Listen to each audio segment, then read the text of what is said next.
Assalamualaikum warahmatullahi wabarakatuh. Perkenalkan, nama saya Fitra Alfidiaksa dengan NIM 220404501053, kelas A, BK 22, Prodi Bimbingan dan Konseling. Pada materi pertama saya akan membahas teori kepribadian Ludwig Klages. Poin pertama yaitu biografi Ludwig Klages. Ludwig Klages adalah seorang tokoh yang terkenal baik dalam lapangan psikologi maupun dalam lapangan filsafat. Pola pikirnya mengenai kepribadian manusia sangat masyhur dan terdapat hampir dalam tiap-tiap buku yang membicarakan kepribadian, terlebih karya ahli-ahli di Eropa kontinental. Berbicara tentang cara pendekatan, Klages dapat digolongkan pada ahli-ahli yang memakai cara pendekatan pensifatan dan menentang cara pendekatan tipologis. Cara pendekatan tipologi itu sama sekali tidak memuaskan Klages karena tidak memenuhi fungsinya untuk memahami sesama manusia. Seorang tipologi sudah puas dengan memasukkan seorang ke dalam tipe begini atau tipe begitu. Ahli tipologi sudah menyediakan kategori-kategori tertentu sebagai wadah untuk tempat memasukkan manusia ke dalam golongan atau tipe tertentu. Dalam tiap-tiap wadah itu telah disediakan daftar sifat-sifat tertentu, sehingga individu-individu yang demikian memiliki sifat-sifat yang terdapat pada masing-masing wadah itu tinggal memasukkan saja ke wadah yang ini atau yang wadah yang itu. Cara bekerja yang demikian itu dipandang oleh Klages terlalu kasar atau terlalu dangkal, sebab sifat-sifat yang disebut pada masing-masing tipe itu atau wadah itu hanya sifat-sifat garis besar saja. Sehingga kalau seorang telah dimasukkan ke dalam salah satu tipe, maka sifat khas individunya justru terpaksa diabaikan. Jadi, menurut Klages, dengan cara pendekatan tipologis itu, orang tidak dapat mendekati kepribadian secara layak. Seorang ahli psikologi kepribadian haruslah tidak puas dengan sifat-sifat garis besar itu, karena tidak ada dua orang yang benar-benar sama kepribadiannya. Masing-masing orang haruslah didekati dan dihadapi menurut apa adanya. Karena dasar pikiran yang demikian itu, maka Klages ingin menyusun teori kepribadian yang dapat digunakan untuk mendekati sifat-sifat kepribadian manusia sampai garis-garis kecilnya. Adapun aspek-aspek kepribadian, Klages mengungkapkan bahwa ada 3 aspek kepribadian, yaitu yang pertama, materi atau bahan atau stof. Materi atau bahan yang merupakan salah satu aspek daripada kepribadian berisikan semua kemampuan atau daya pembawaan beserta talent-talentnya atau keistimewaan-keistimewaannya. Materi ini merupakan modal pertama yang disediakan oleh kodrat untuk dipergunakan dan diperkembangkan oleh manusia.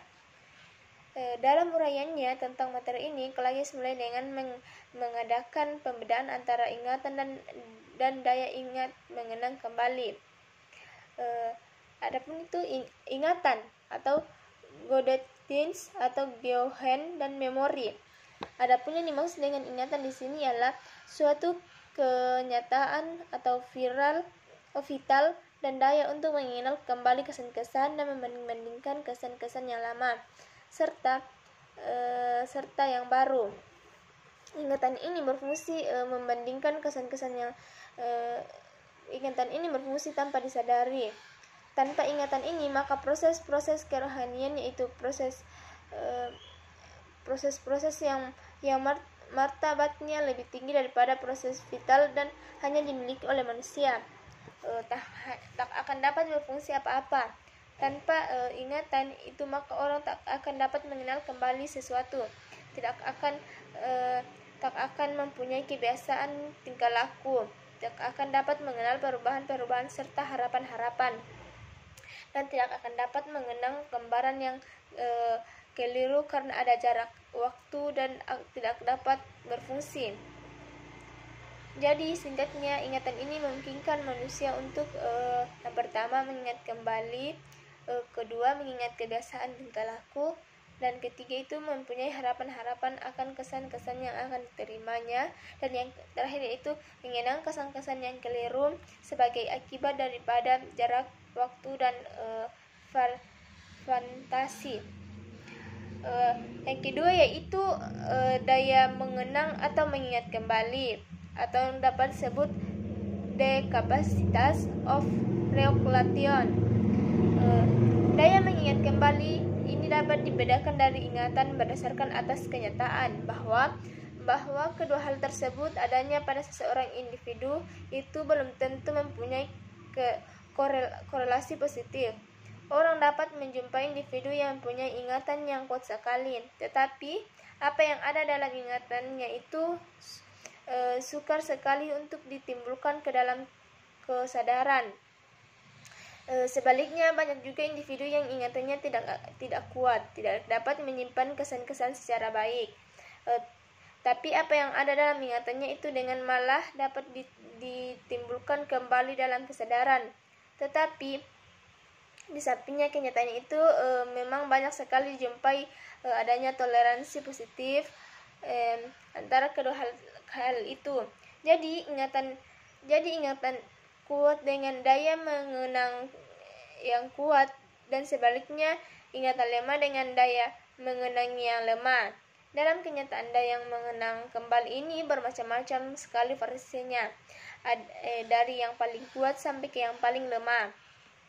Selanjutnya, berdasarkan atas hal-hal yang dikenang atau diingat kembali, daya ini masih dapat dibedakan menjadi beberapa jenis, yaitu yang pertama, jenis pengalaman, kisah-kisah atau peristiwa-peristiwa. Jenis ini berisi kenangan-kenangan yang bersangkut paut dengan perasaan dan aspek-aspek. Yang kedua yaitu jenis benda-benda atau objek-objek.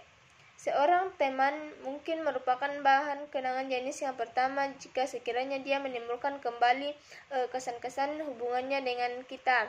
Sebaliknya, mungkin kita hanya merupakan bahan kenangan jenis benda jika sekiranya teman itu terlepas dari peristiwa-peristiwa bersama kita. Klages menyangka bahwa kenangan jenis-jenis benda-benda ini mempunyai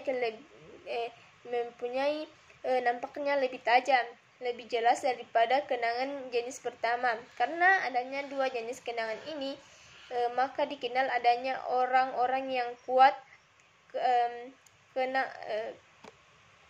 kenangan atau ingatannya terhadap peristiwa-peristiwa atau kisah-kisah orang yang mudah menimbulkan kembali kenangannya akan benda-benda atau objek-objek.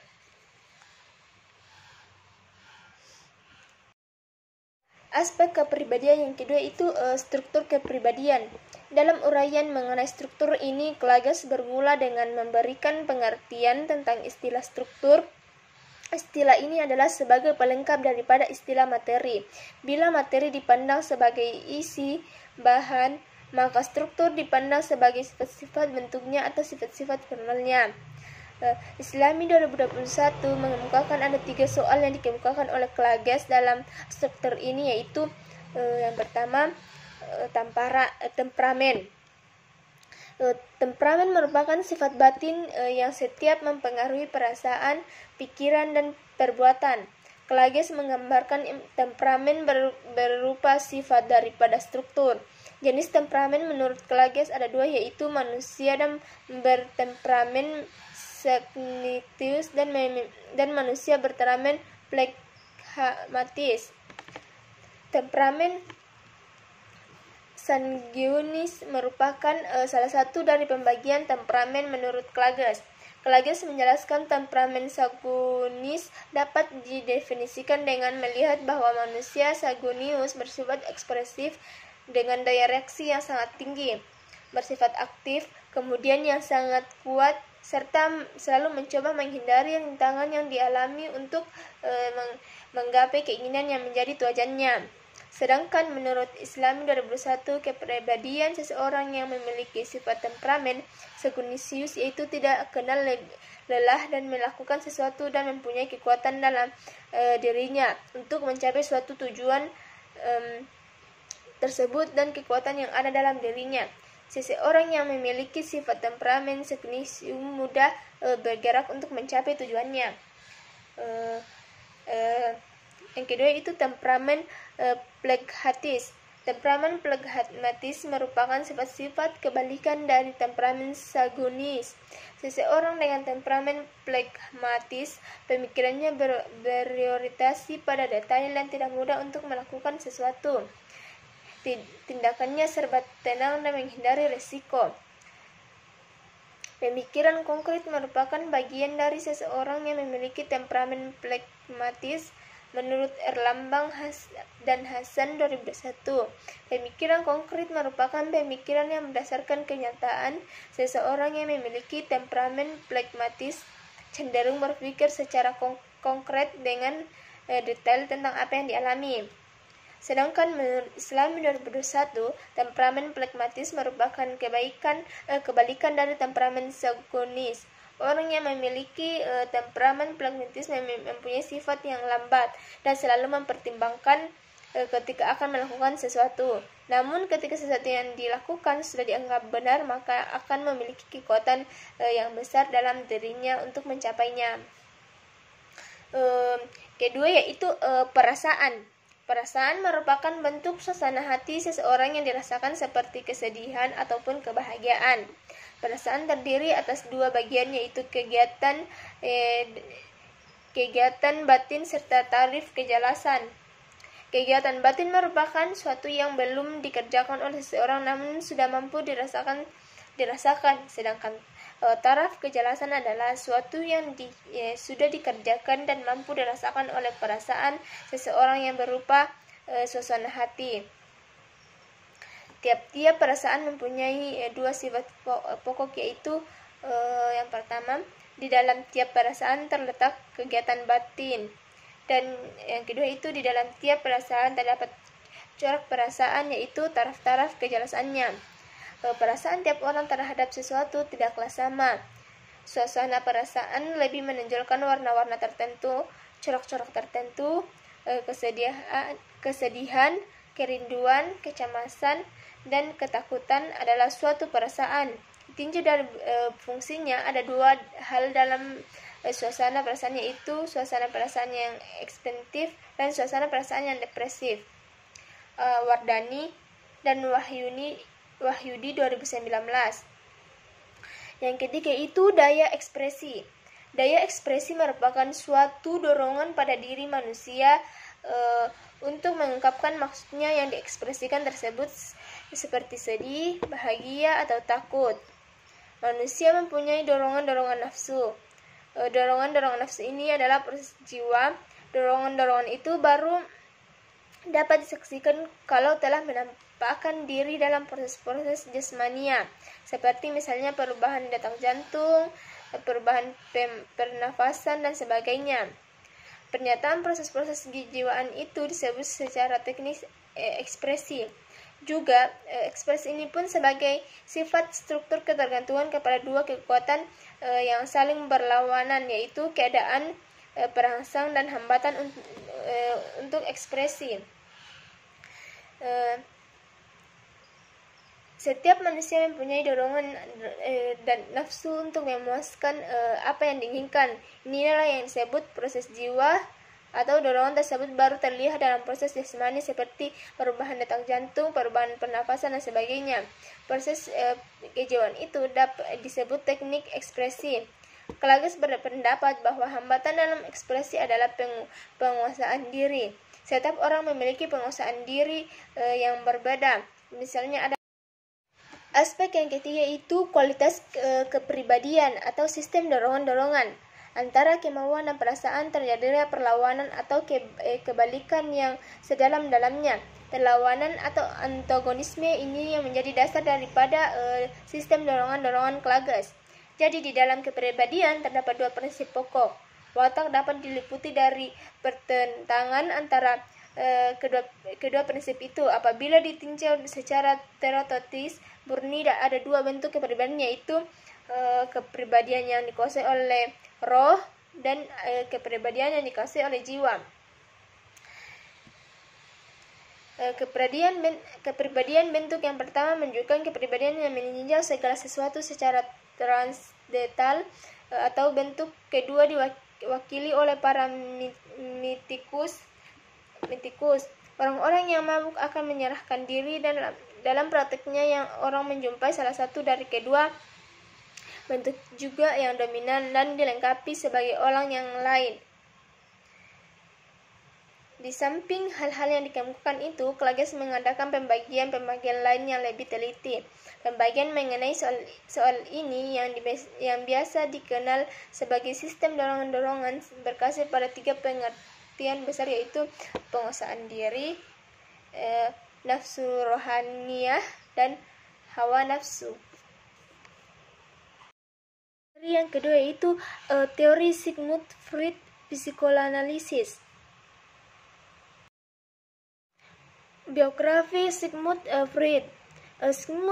Sigmund Freud atau Bapak Psikoanalisis lahir di Moravia pada tanggal 6 Mei 1856 dan meninggal di London pada tanggal 23 September 1939.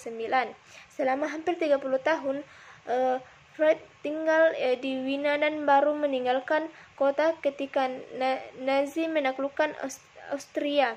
Sebagai anak muda, Freud bercita-cita ingin menjadi ahli ilmu pengetahuan, dan dengan keinginan itu pada tahun 1873 masuk Fakultas Kedokteran Universitas Wina dan tamat pada tahun 1881. Sebenarnya Freud tidak bermaksud melakukan praktek sebagai dokter, tetapi karena keadaannya memaksa atau kurangnya fasilitas bagi orang-orang Yahudi, maka besar tanggungan keluarga, maka dia lalu melakukan praktek. Di dalam praktek ini ternyata di mendapatkan kepuasan karena mendapatkan kesempatan untuk melakukan res dan menulis, sehingga jiwa penyelidikannya tidak tertekan. Surya Bharta 2022 menjelaskan bahwa perhatian khusus Sigmund Freud terdapat neurologi mendorongnya mengadakan spesialis dalam perawatan orang-orang yang menderita gangguan saraf. Untuk memperingati mempertinggi kecakapan, Freud belajar selama 1 tahun kepada seorang ahli penyakit jiwa Prancis yang terkenal, yaitu Jean Charcot. Dalam merawat pasien-pasien, Charcot mempergunakan metode hipnosis. Freud mencoba pula metode hipnosis itu, tetapi dia tidak puas akan hasilnya. Karena itu, ketika dia mendengar bahwa Joseph Breuer, seorang dokter di Wina, mempergunakan metode lain, yaitu metode dengan mengajak pasien berbicara dan berhasil, maka Freud lalu mencobanya. Ternyata berhasil. Hasil lebih memuaskan. Breuer dan Freud lalu mencobanya dan ternyata berhasil. Hasilnya lebih memuaskan. Akan tetapi ahli itu segera bertentangan pendapat mengenai pentingnya faktor seksual dan histeria. Freud berpendapat bahwa konflik seksual merupakan sebab pada histeria, sedangkan Breuer dalam ini berpandangan lain. Sejak perpisahan dengan Breuer itu, Freud menempuh jalannya sendiri, mengemukakan gagasan yang akhirnya merupakan dasar daripada teori psikoanalisis dan memuncak dengan keterbiakannya karya utama yang pertama. Definisi psikoanalisis. Ardiansyah, Sarina, dan Sulawati dan Juanda 2022. Psikoanalisis adalah cabang ilmu yang dikembangkan oleh Sigmund Freud dan para pengikutnya sebagai studi fungsi dan perilaku psikologis manusia. Pada mulanya, istilah psikoanalisis hanya dipergunakan dalam hubungan dengan Freud saja, sehingga psikoanalisis dan psikoanalisis Freud sama artinya. Bila beberapa pengikut Freud di kemudian hari menyimpang dari ajarannya dan menempuh jalan sendiri-sendiri, mereka juga meninggalkan istilah psikoanalisis dan memilih suatu nama baru untuk menunjukkan ajaran mereka. Contoh yang terkenal adalah Carl Gustav Jung dan Alfred Adler yang menciptakan nama psikoanalisis. Bahasa Inggrisnya itu analytical psikologi dan psikologi individual. Bahasa Inggris individu psikologi. Bagi ajaran masing-masing, psikoanalisis memiliki 3 penerapan, yaitu yang pertama, suatu metode penelitian dari pikiran. Yang kedua, suatu ilmu pengetahuan sistematis mengenai perilaku manusia. Yang ketiga itu suatu metode perilaku terhadap penyakit psikologis atau emosional.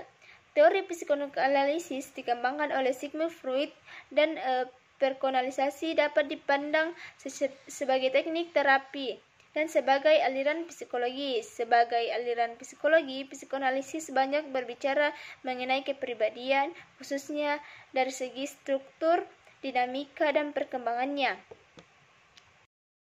Yang ketiga itu teori psikoanalisis Sigmund Freud.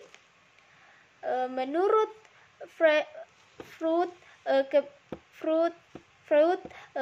kepribadian terdiri dari 3 teori psikoanalisis struktur kepribadian manusia, terdiri dari id, ego, dan superego.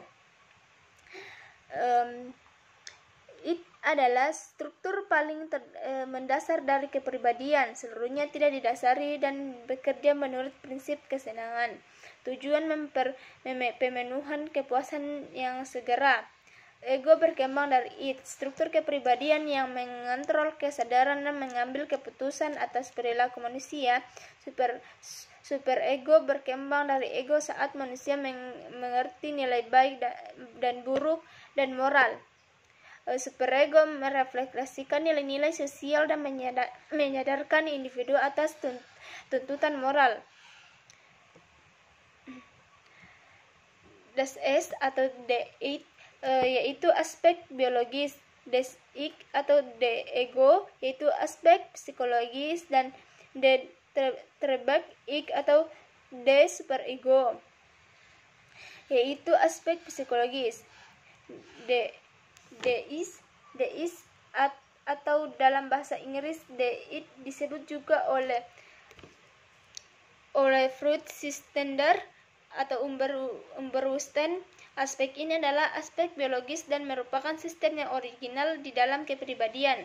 Freud menyebutkan semua realitas psikis yang benar, dan DS merupakan dunia batin dan subjektif manusia, tidak mempunyai hubungan langsung dengan dunia objektif. Energi psikis di dalam dan S itu dapat meningkat oleh karena perangsangan dari luar maupun dari dalam. Apabila energi meningkatkan, maka menimbulkan pengalaman tidak enak atau tidak menyenangkan. Namun oleh DS tidak dapat dibiarkan apabila terjadi energi yang meningkatkan dan segera meredupkan energi itu. Untuk menghilangkan ketidakenakan dan DS mempunyai 2 cara, yaitu pertama, refleks dan reaksi otomatis seperti bersin, berkedip, dan sebagainya. Yang kedua yaitu proses primer seperti misalnya orang lapar dan membayangkan makanan. Yang kedua yaitu DI atau aspek psikologis dari kepribadian ini timbul dari kebutuhan organisme untuk dapat berhubung dengan dunia luar secara realistis. Di dalam fungsinya, Das Ich itu berperang kepada prinsip-prinsip atau realitas. Tujuan masih dalam garis kepentingannya organisme, yaitu mendapatkan keenakan dan menghindarkan dan ketidakenakan, tetapi dalam bentuk dan cara yang sesuai dengan kondisi-kondisi dunia nil, sesuai dengan kenyataan, baik itu kenyataan benda-benda maupun kenyataan nilai-nilai sosial.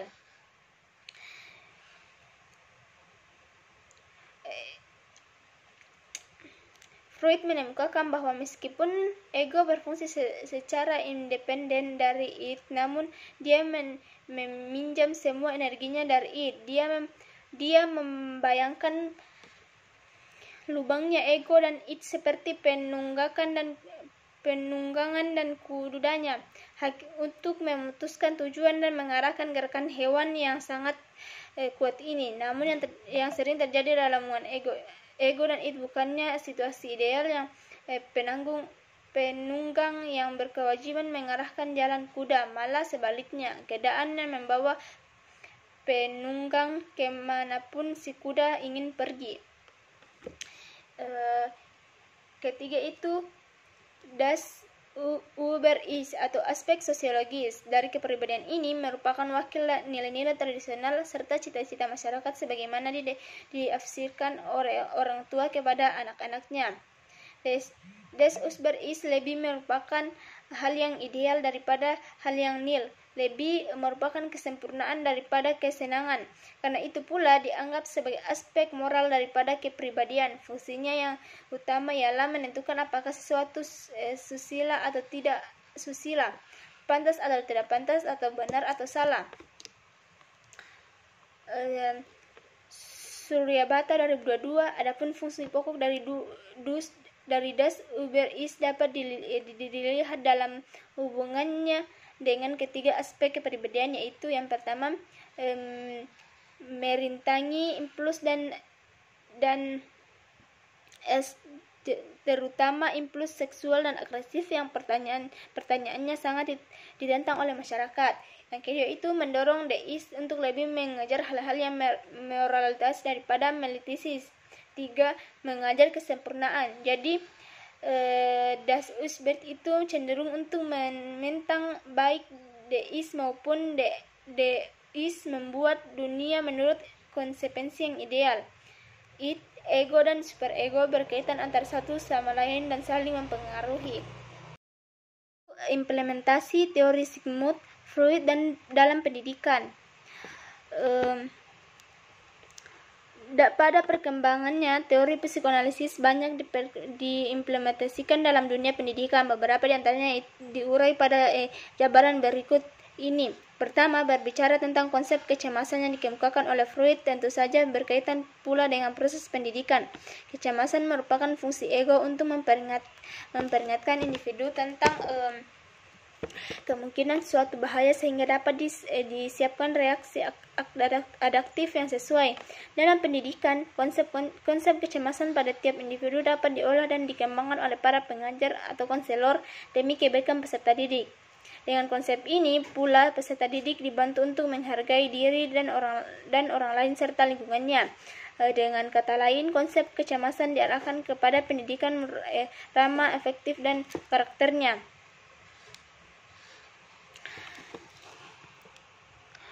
Pada perkembangan teori psikoanalisis banyak diimplementasikan dalam dunia pendidikan. Beberapa di antaranya diurai dalam jabaran berikut ini. Yang pertama, berbicara tentang konsep kecemasan yang dibukakan oleh Freud.